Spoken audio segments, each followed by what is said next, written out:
El momento estaba cargado de tensión y odio. Esteban se encontraba en un círculo de rostros furiosos que lo rodeaban, cuyos ojos, en vez de reflejar miedo, brillaban una paz profunda. Sus palabras habían lacerado los corazones de los líderes eclesiásticos como una espada afilada, exponiendo su terquedad y resistencia al Evangelio. Con gritos ensordecedores, el polvo se alzaba por el camino, mezclándose con los clamores sedientos de sangre de aquella multitud. Estos varones se habían arrastrado fuera de la ciudad de Esteban, y al llegar al lugar indicado, lo arrojaron al suelo, y en el centro de la multitud, y sin más justicia que su propia rabia, comenzaron a levantar piedras, y estas fueron arrojadas sobre la humanidad del diácono, y así golpe tras golpe de las rocas laceraban su piel. El dolor abrazaba su cuerpo. Sin embargo, su alma estaba en un estado pacífico, más allá de la violencia, más allá del odio, porque el Señor lo estaba envolviendo, hermanos, en una paz que sobrepasa todo dolor físico. Los primeros impactos le hicieron estremecerse. Las siguientes pedradas hacían florecer su piel. Cada golpe era un azote espeluznante, desgarrando su piel, quebrantando sus huesos. Su respiración se volvía entrecortada, su pecho se contraía con gran esfuerzo. Un cuerpo mayugado, manos temblorosas y piernas tambaleantes, apenas se podía sostener sobre sus pies. La tierra, hermanos, llenándola de sangre. Sus verdugos desataban toda su furia sobre un varón inocente e indefenso. Y la lluvia de pedradas hacía que la sangre caliente de Esteban bañara todo su cuerpo, al grado de que ya bombeara y circulara por sus venas. Aquel hombre iba desfalleciendo con cada golpe que recibía. Sin embargo, en medio de la agonía, entre el estruendo de las piedras y los gritos de sus ejecutores, la vista de Esteban se fijaba en la gloria que se desplegaba ante sus ojos, algo que sus verdugos no podían ver, pero que Esteban estaba contemplando de una manera maravillosa. Aunque su cuerpo era destrozado, en él se cumplía la escritura: puesto los ojos en Jesús, el autor y consumador de la fe. Él solamente levantaba la vista al cielo y podía ver la gloria del Señor desplegándose ante él.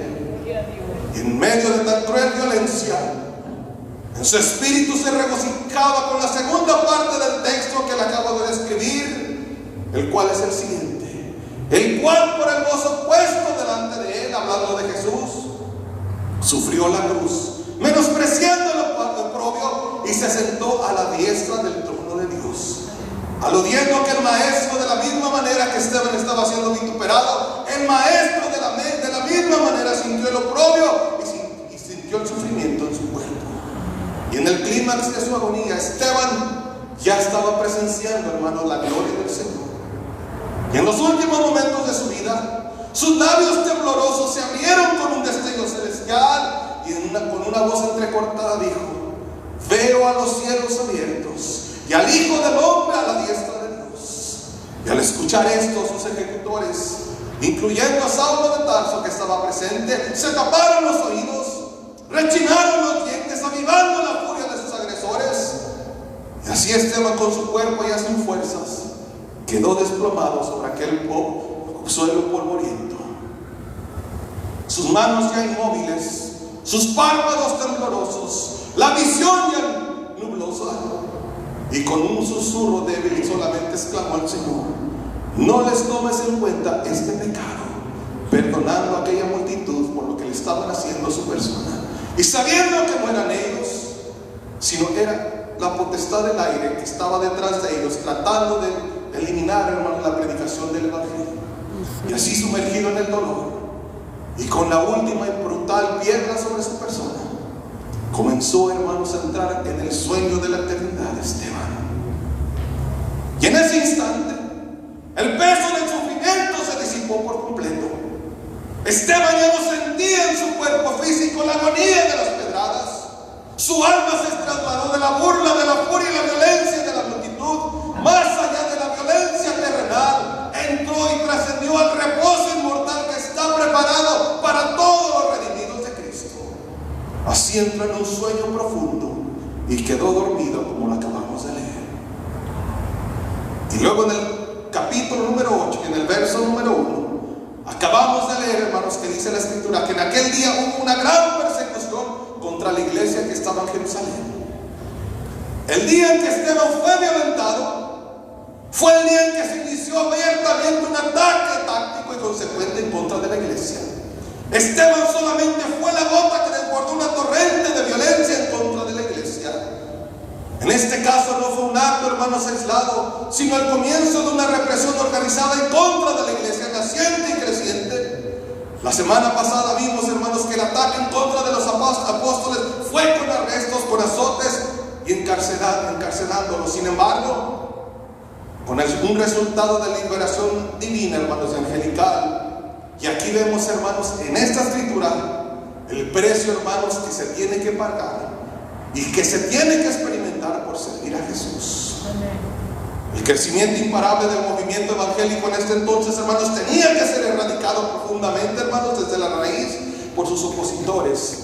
Así es que se optó, hermanos, por la reprensión y la violencia pública. Ya no había ángeles protegiendo a los discípulos. Ya no se movía la mano del Señor como lo vimos en la semana pasada de una manera extraordinaria. Ahora la iglesia estaba sufriendo por predicar la verdad del Señor. Esteban solamente fue la primera víctima de una cacería organizada en la que se perseguía a cualquiera, hermanos, que se identificara con la fe en Cristo Jesús. Y se echó a andar un plan maestro, hermanos, que no discriminaba género, porque la intención era silenciar la fe naciente antes de que se propagara, hermanos, a nivel mundial, empezando con esta región. Fue el inicio de la persecución. Fue el inicio cuando se escuchaba el estruendo de las puertas de los hogares cristianos al ser violentados en la comunidad de Jerusalén. Sin previo aviso llegaban las autoridades y sin compasión alguna se irrumpían las casas de los creyentes con una furia implacable sobre ellos. Los gritos de los niños, los llantos de las hermanas y la resistencia, hermanos, desesperada de los varones no podía detener tanta profanación en contra de la iglesia. Con brutalidad los seguidores de Cristo eran arrancados de sus casas, arrastrados por el suelo y humillados públicamente. Sus homicidios se convertían en testigos mudos del dolor, de la destrucción que estaba atravesando la iglesia en ese día. Hermanos y hermanas, ancianos, jóvenes y niños eran maltratados sin distinción, pues eran considerados crímenes de la peor calaña. No importaba la clase social, no importaba el nivel de educación de los creyentes o el lazo familiar al cual pertenecieran. Si profesaban seguir al maestro, estaban condenados, hermanos, a la persecución. Y sin juicio y sin defensa, eran entregados a las cadenas de las autoridades, encerrados en los cepos, hermanos, y echados a las sombras de aquellas cárceles, y se les culpaba inmediatamente del crimen de blasfemos, porque estaban en contra de todos los líderes religiosos. La única señal de su culpabilidad era la fe en Cristo Jesús. Saulo de Tarso es quien estaba abiertamente y se muestra abiertamente como el primer perseguidor violento de la iglesia, defendiendo, hermanos, una fe judía. En su corazón le nació un odio por los evangélicos, que posteriormente fue adoptado por los romanos, quienes llevaron esta práctica a un extremo de violencia, hermanos, inimaginable. Y citando una frase histórica del primer siglo, describe el primer grupo de hermandad como lo siguiente: una secta de hombres con una superstición nueva y maléfica. Los judíos y los romanos veían a la iglesia como un grupo, hermano, supersticioso y maléfico. Y así, mientras la palabra se predicaba y alcanzaba multitudes, simultáneamente, hermanos, los apóstoles morían, hermanos, a causa de la persecución que se desató en aquel día. Ahora, no estamos, hermanos, al 100% seguros de cómo murieron los apóstoles, pero quiero dar una imagen de lo que ha quedado registrado en la historia. Obviamente Jacobo fue el que bíblicamente podemos ver cómo murió. Jacobo fue muerto a espada. A Mateo lo arrastraron, lo clavaron al piso y le decapitaron. Andrés fue severamente azotado y crucificado. Pedro fue crucificado de cabeza. Felipe fue torturado, azotado y apedreado a muerte. Bartolomé fue martirizado a latigazos hasta que murió. Tomás fue atravesado por una lanza. Jacobo, hijo de Alfeo, fue lanzado desde la altura de más de 30 metros hasta su muerte. Lebeo fue martirizado. El otro, Simón, murió martirizado. Juan fue hervido en aceite y posteriormente exiliado a una isla para morir en soledad, donde murió.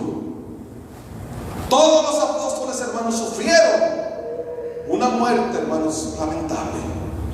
Ninguno de ellos murió, hermanos, con jugosas cuentas bancarias, condecorado por universidades o seminarios bíblicos y admirados por miles de seguidores en sus redes sociales. Todos ellos murieron, hermanos, a causa de sus verdugos, en manos de opresores que querían callar a la iglesia y su predicación. Después de esta persecución en contra de nuestros primeros hermanos, se intensificó con 10 persecuciones más a manos de diferentes emperadores, hermanos, en los primeros siglos de la iglesia. Nerón, Decio y un varón llamado Diocleciano, hermanos, siendo los más violentos en contra de la iglesia. Así es de que los primeros siglos de la iglesia, hermanos, no fueron nada sencillos por predicar la palabra del Señor. Los discípulos fueron brutalmente perseguidos, fueron martirizados en anfiteatros públicos, devorados por bestias, decapitados, desollados, mutilados, fueron crucificados, ahogados en ríos y en el mar y usados, hermanos, como antorchas humanas. Y algo que Juan Apóstol, exiliado en la isla de Patmos, hermanos, pudo ver en visión a través del Espíritu de gracia, que la iglesia después de él también iba a sufrir persecución. Y alerta a algunas de las 7 iglesias con las siguientes frases: has sufrido y has tenido paciencia. A otra le dice: yo conozco tu tribulación y tu pobreza. A otra le dice: el diablo echará a algunos de vosotros en la cárcel. Unos serán arrojados en gran tribulación. Y a otra le dice: yo sé que tu caminar no es fácil, porque vives donde se encuentra el trono de Satanás. Y el Señor Jesús lo dejó bien en claro, hermanos, cuando estuvo presente con sus discípulos, y les dijo lo siguiente: el siervo no es mayor que su Señor, y si el mundo los aborrece, sepan que a mí me ha aborrecido antes que ustedes. Y si a mí me han perseguido, también a ustedes los van a perseguir. Pero tengan en cuenta esto: bienaventurados aquellos que padecen persecución por causa de la justicia, porque de ellos es el reino de los cielos. Bienaventurados son cuando por mi causa los vituperen y los persigan y digan toda clase de mal en contra de ustedes mintiendo, porque así persiguieron a los profetas que fueron antes de ustedes. Los ejemplos y las palabras, hermanos, históricamente citadas y lo que podemos ver en la Escritura, solamente fueron el principio de la persecución. Después, hermanos, el hostigamiento en contra de la iglesia siguió su curso en movimientos sociales y prácticas fervorosas que surgieron a lo largo de la historia. La vida, hermanos, de la iglesia no ha sido fácil. La vida de la iglesia ha sido complicada y difícil. Y en la historia reciente ha quedado registrado como el régimen nazi y sus derivaciones causaron una devastación en diferentes regiones de Europa en contra de los creyentes, persiguiéndolos y dándoles muerte. Movimientos comunistas como la antigua Unión Soviética derramaron sangre de los santos, hermanos, por multitudes. La actual China, hermanos, Cuba, Corea del Norte y Vietnam siguen encarcelando, torturando y victimando a creyentes que profesan, hermanos, la fe en el único Dios eterno. Amén, amén. Y con el nacimiento y la expansión del Islam, muchas comunidades cristianas en el Medio Oriente, hermanos, fueron abatidas. En estas regiones ha sido violentado a los creyentes a conversiones forzadas al Islam, obligándolos a confesar que Alá es el único Dios eterno y que su profeta Mahoma es el principal profeta por encima de nuestro Señor y Jesús, nuestro Señor y Salvador Jesús. Y con esta invasión de doctrina, hermanos, han matado a miles de nuestros hermanos y destruido templos donde se profesa, hermanos, que Jesús es el Señor. Y si los musulmanes, hermanos, les arrebataron el lugar más significativo para los judíos, para poder construir, hermanos, la cúpula de la roca, un centro espiritual para ellos, ¿qué no harán de la iglesia del Señor? Y aunque nosotros no lo vemos, aunque nosotros no lo escuchamos, En nuestra era moderna, hermanos, en el año 2025, los verdaderos creyentes, hermanos, sufren una persecución severa en más de 50 países. Dale un aplauso al Señor, hermanos. Sé que este mensaje no es de mucho foro, hermanos, pero es una realidad por la cual atravesamos la iglesia. Porque la iglesia del Señor ha sufrido constantemente. Sin embargo, hermanos, su disposición de servir al Señor siempre ha permanecido inquebrantable. Por lo que el diablo y las huestes malignas no han entendido es que el Evangelio de Cristo se tiene que seguir predicando. Que este no se puede martirizar, no se puede cancelar y poner detrás de las rejas, y tampoco se puede sepultar. La iglesia ha aguantado bofetadas, ha soportado látigos, ha resistido prisiones y con gozo ha recibido espadazos. Pero cada golpe, cada arrastrada, cada humillación en contra de la hermandad, cada lágrima a causa del sufrimiento, cada arresto, cada martirio de algún creyente, cada muerte de los hermanos se ha convertido en un testimonio vivo de que la fe en Cristo Jesús es mayor que cualquier intimidación y que cualquier calamidad que pueda venir en contra de la iglesia. Los discípulos murieron por la causa del Señor. Los primeros discípulos y los postreros discípulos fueron horneados, hermanos, en un sufrimiento que nosotros no podemos, hermanos, ni tan solo pensar. Fueron templados en la persecución y fueron fortalecidos en un dolor extremo. La historia de la iglesia no nos presenta ninguna comodidad, hermano, social o un lujo de libertad de expresión. La historia de la iglesia está marcada por el sacrificio, el sufrimiento y amenazas de muerte. Los creyentes primitivos, hermanos, no se quejaban por la dureza de la vida, no exigían ningún trato especial, ni reclamaban derechos humanos, pero tampoco se humillaban ante ningún imperio, ante ningún gobierno y ante ninguna nación. Ellos seguían sosteniendo la palabra de verdad y la seguían predicando, aunque les costara, hermano, la vida. Para ellos seguir a Jesús, hermanos, era perderlo todo, era ser la burla de los verdugos, era recibir humillación pública y llevar el sufrimiento del maestro por donde quiera que ellos iban. No era cómoda la predicación de los primeros creyentes. Preciosos aquellos primeros creyentes que fueron mártires, hermanos, para que nosotros en este día alcanzáramos el beneficio de escuchar este bendito evangelio que se puede predicar, hermanos, con toda la libertad que el Espíritu nos puede dar. Así, hermanos, transcurrieron los primeros años de la iglesia. Una iglesia vituperada, una iglesia golpeada, una iglesia martirizada. Sin embargo, hermanos, esta siguió su curso. Ahora veamos, hermanos, la condición de la iglesia en nuestra región, en nuestra época, hermanos, en el contexto social. En Estados Unidos, hermanos, el derecho a expresar la fe sin ninguna persecución quedó protegido en 1789, perdón. Este derecho fue resumido en 3 puntos. Ninguna persona puede ser perseguida legalmente por sus creencias. La segunda es: el gobierno no puede favorecer ni establecer una religión oficial. Y la tercera: un practicante, hermanos, es protegido al expresar su fe. Y si examinamos y evaluamos este privilegio, podemos llegar a la conclusión, hermanos, que en vez de favorecer a la iglesia del Señor, esta libertad, hermanos, ha expuesto la debilidad y la negligencia de la iglesia moderna. En contraste a la iglesia de los primeros siglos, la iglesia moderna está moldeada por el bienestar, hermanos, y la gratificación instantánea. La iglesia moderna ha desarrollado una delicadeza y una fragilidad que se desquebraja ante la más mínima ofensa cuando su fe es cuestionada o atacada. La iglesia actual exalta el victimismo, que quiere decir que se hace la víctima, evitando la incomodidad, y quiere renunciar al camino del Señor, a la primera resistencia de su fe. La iglesia moderna, hermanos, se ha vuelto sensible, es un tanto doliente, hermanos, y es fácilmente ofendida por cualquier corriente. Y si nos ponemos a ver, hermanos, Estamos al borde de ser la iglesia no perseguida. Porque el evangelio que se promueve es muy diferente al evangelio de la Escritura y al evangelio que los primeros mártires de la historia han defendido con sus vidas.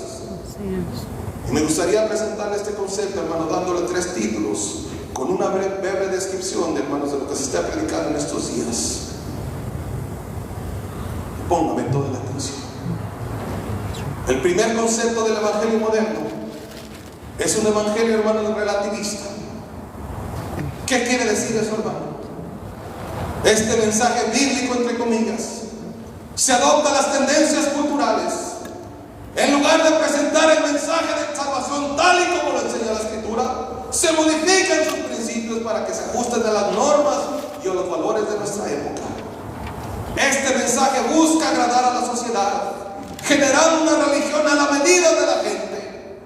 Y bajo de este concepto, el mensaje del evangelio se ajusta a las perspectivas de las personas, valida su maldad, hermanos, sin pedirles un cambio.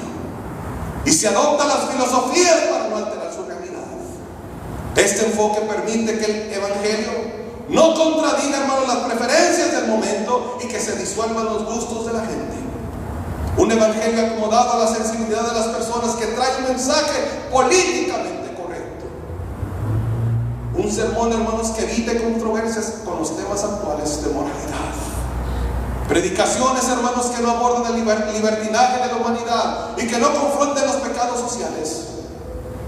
Un mensaje suavizado para no defender, hermano, para no ofender a los caracteres sensibles de nuestra cultura y de nuestra época.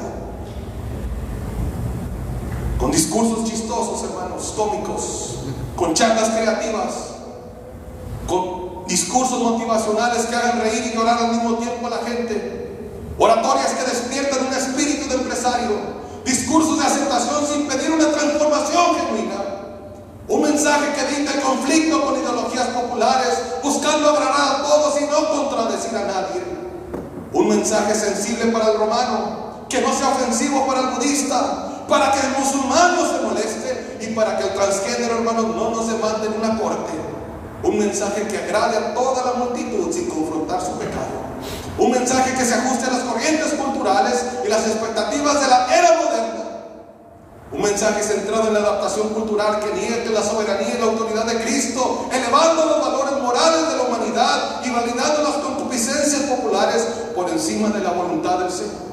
Sí.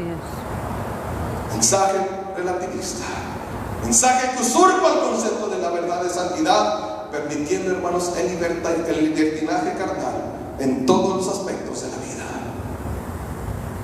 El otro, hermanos, es el evangelio humanismo. El mensaje humanista presenta al hombre como el centro del evangelio en lugar de Dios, enfocándose en la autoestima, la mejora personal, el autodescubrimiento de la persona y el bienestar humano. Se crea una ilusión de que Dios existe para servir a los deseos de los humanos. Y el enfoque de este mensaje es el aquí y el ahora. O en palabras célebres, hermanos, de los falsos maestros, el reino de los cielos ahora. Frases como: yo no quiero el reino después, yo lo quiero, hermanos, ahora. Y que se manifieste por medio de bendiciones y de lo que yo deseo. Convirtiendo al Señor, hermanos, en medio para alcanzar nuestros sueños, para alcanzar nuestros propósitos personales y para lograr, hermanos, nuestros éxitos a largo plazo. Dios está para servirme a mí, para bendecirme a mí, para colmarme de bendiciones solamente. Y usando textos bíblicos, hermanos, aislando de su contexto para iniciar filosofías de autorrealización y mejora personal. Y usted lo puede ver esto, hermanos, en los estantes de las librerías, hermanos. 20 pasos para ser feliz, 5 pasos para alcanzar el éxito personal, y todos esos títulos, hermanos, que diluyen lo que es el evangelio, fomentando que el cristianismo es solamente una herramienta sin límites para realizar, hermanos, proyectos, lograr aspiraciones y alcanzar mis fantasías que parecen imposibles, pero que con Dios son todas posibles. Este concepto, hermanos, es una afrenta para la misión de la iglesia. Es una ofenda para los antiguos cristianos, porque se usa la Escritura para ayudar a las personas a sentirse bien consigo mismas y no para sacarlos de la oscuridad en la que se encuentran, hermanos. Simplemente para darle una palmada en la espalda y decirle: sigue adelante y Dios te va a ayudar, sin sacarlos de la realidad donde viven. Y el tercero, hermanos, un evangelio muy conocido, el pseudoevangelio, hermanos, del progreso, del éxito y de la fortuna, que enseñan en su encabezado que Jesús era rico,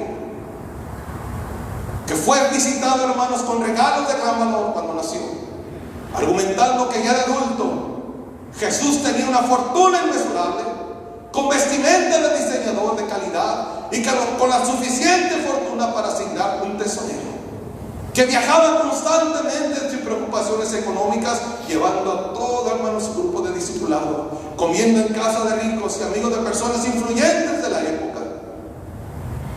Un evangelio mejor conocido, hermanos, como el evangelio de la prosperidad, que establece que si Jesús fue rico, los creyentes también deben de ser ricos.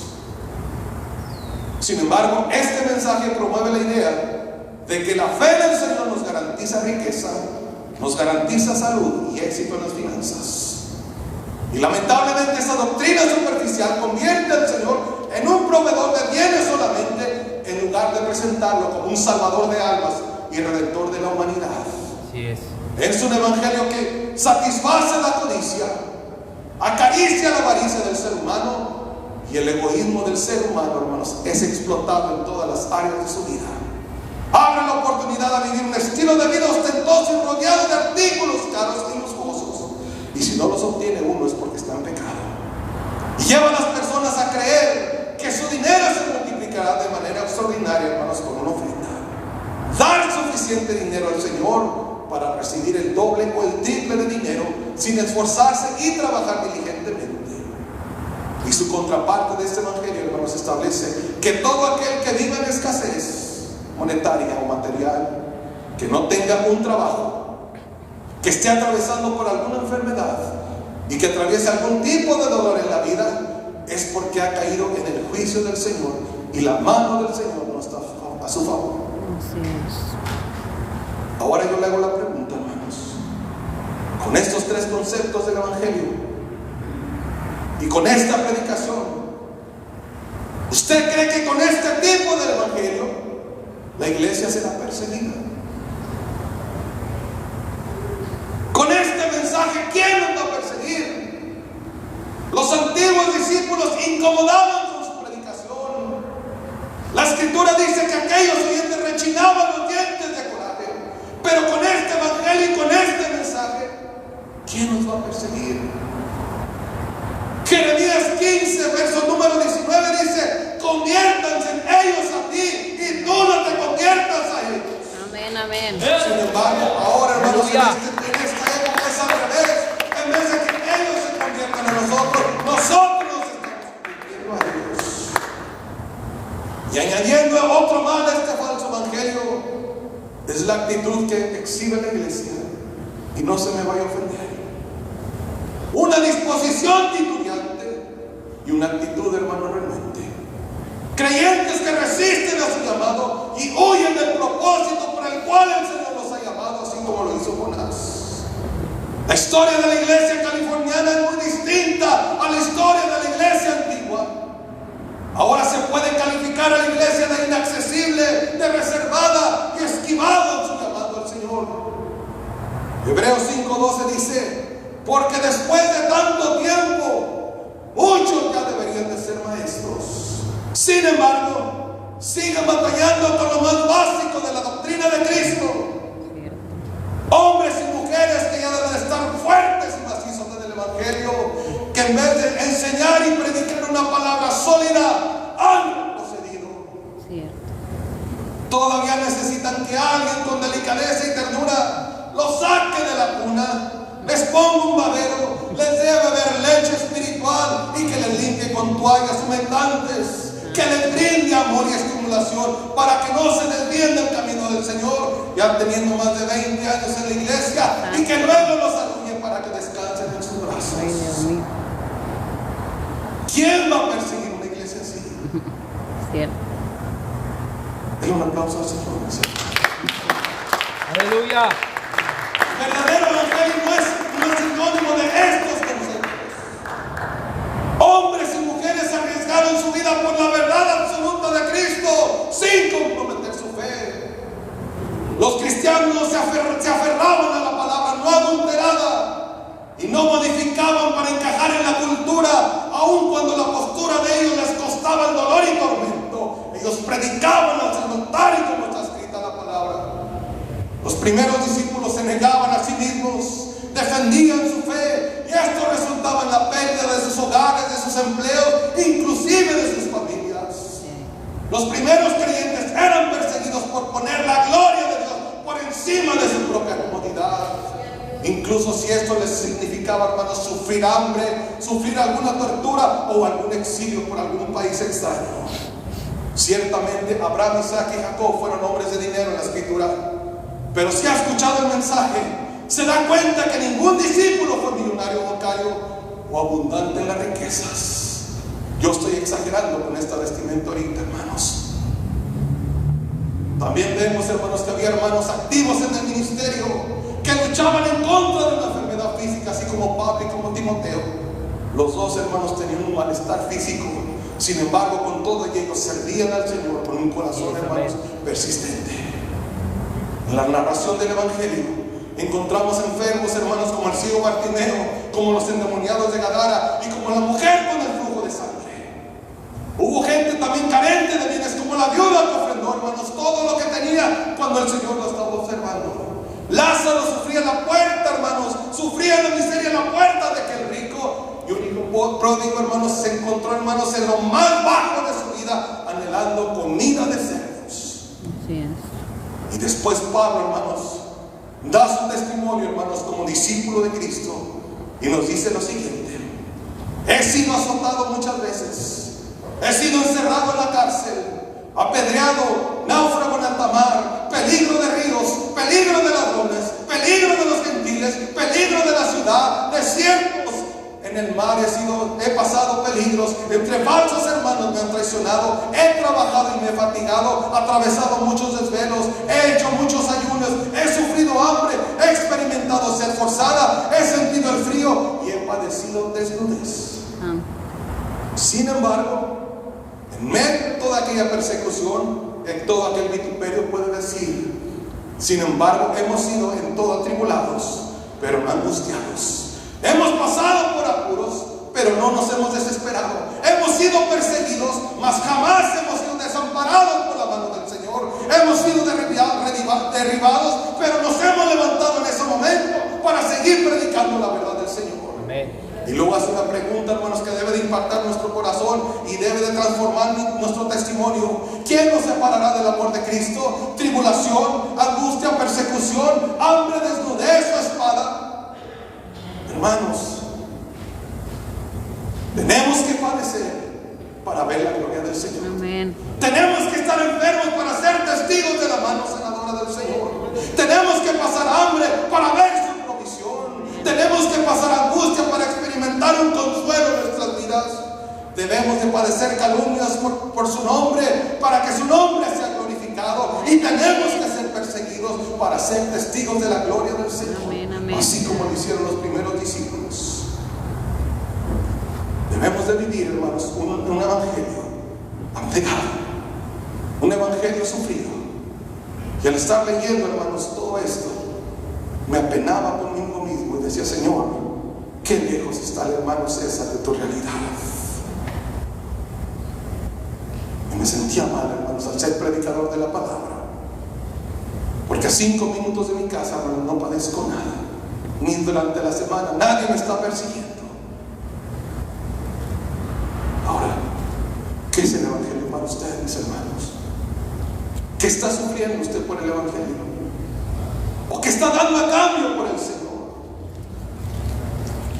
Y hay que entender, hermanos, que el evangelio es puro. El evangelio es palabra no adulterada. El evangelio, hermanos, es genuino, y este no se mezcla con creencias, conciencias y filosofías, porque la Biblia es la autoridad absoluta para conocer al Señor. El evangelio genuino no cumple con los deseos del hombre, cumple con la redención de Cristo como Salvador de los hombres. El evangelio genuino no ha dado los méritos humanos o éxitos laborales, exalta a Cristo como Salvador de almas y Redentor absoluto. El evangelio genuino no presenta al hombre como el centro del mensaje. Dios es el centro de este porque de tal manera amó Dios al mundo que dio su Hijo unigénito.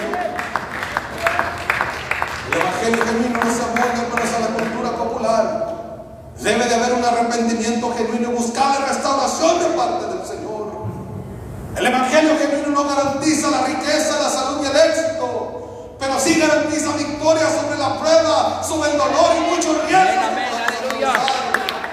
El evangelio genuino no dice que todos los seres humanos son hijos de Dios los que se niegan a sí mismos, los que toman su cruz y le siguen constantemente, no importando lo que venga en contra de sus vidas. El evangelio genuino no promueve un mensaje de amor y aceptación sin la abolición del pecado. Este evangelio dice que sin santidad nadie verá al Señor. El evangelio genuino, hermano, no enseña que al final todos vamos a ser salvos y que todos vamos a vivir en el cielo, sino que todo aquel que creyere y fuere bautizado será salvo, y al que negare al Señor y no lo aceptare será condenado. El evangelio genuino no se mezcla, hermanos, con el hinduismo, no se mezcla con el budismo, con el islam, promoviendo que todos los caminos conducen a Dios. La escritura solamente presenta un solo camino, una sola verdad, hermanos, un solo camino angosto y una puerta estrecha, la cual es Cristo. Y si nadie viene a Cristo, nadie puede entrar por esa puerta estrecha. Todos los caminos tienen que conducir primeramente a Cristo antes del cielo. Amén. Vamos. Gloria a Dios. No hay que ser una iglesia muda. No hay que seguir guardando silencio. Hay que dejar de ser miembros sentimentales, creyentes inmaduros y cristianos victimarios. No hay que ser, hermanos, creyentes frágiles y de cristal, incapaces de testificar abiertamente nuestra fe. Amén. Dejemos, hermanos, que el Espíritu forme de nosotros fuertes, hermanos, discípulos fuertes, hermanos, que seamos valientes y preparados para enfrentarnos a un mundo de tinieblas, hermanos, y a todos sus verdugos. Amén, amén.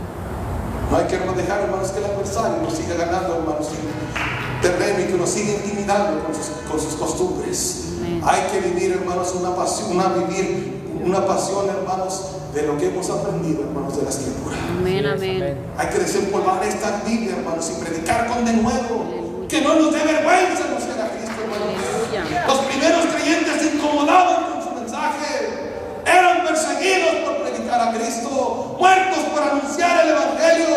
Por eso no es justo que seamos atalayas, sordomudos, centinelas reservados y discretos. Así es. Muchos de nosotros, hermanos, nos captamos al recitar el texto, edificados sobre el fundamento de los apóstoles y profetas. Pero los profetas sufrieron, hermanos, por predicar. Los apóstoles sufrieron por predicar a Cristo. Sí. Y el fundamento, que es el Señor, murió en la cruz, hermanos, por predicar la verdad. Roma, hermanos, engaña a la gente afirmando que es el epicentro, hermanos, de la cristiandad. Y la iglesia guarda silencio, sin anunciar que la hora es, y la hora viene cuando los verdaderos adoradores, hermanos, clamarán al Padre en espíritu y en verdad, cuando otras personas anuncien de nuevas falsedades. Los asiáticos predican a su Buda y su supuesta iluminación, enseñando que el camino de la vida se basa en la sabiduría y la meditación. Y el creyente, hermano, se cohíbe en anunciar que Jesús es el único camino hacia la verdad eterna. Los santeros, los chamanes, hermanos, los curanderos, los hechiceros y todos los espiritistas promueven, hermanos, todos sus servicios, hermanos, por diferentes medios de comunicación, exaltando al enemigo. Y a nosotros, la iglesia, hermanos, nos dan miedo estos temas y permanecemos en silencio sin promover la gloria del Señor. Hermanos, hay que vivir con pasión la vida del camino del Señor, hermanos.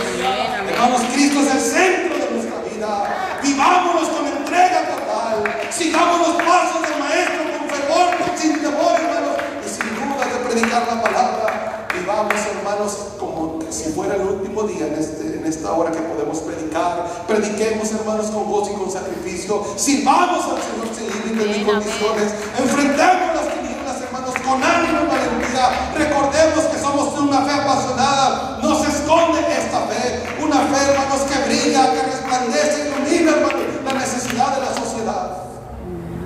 El fuego de nuestra fe, hermanos, se enciende. La esperanza en los corazones vacíos, en aquellos que no tienen, hermanos, una ilusión de vida. Recuerden, hermanos, que un corazón rendido a Cristo, hermanos, jamás será derrotado. Así es, Como lo amén. podemos ver, hermanos, en toda la Escritura. Amén, amén.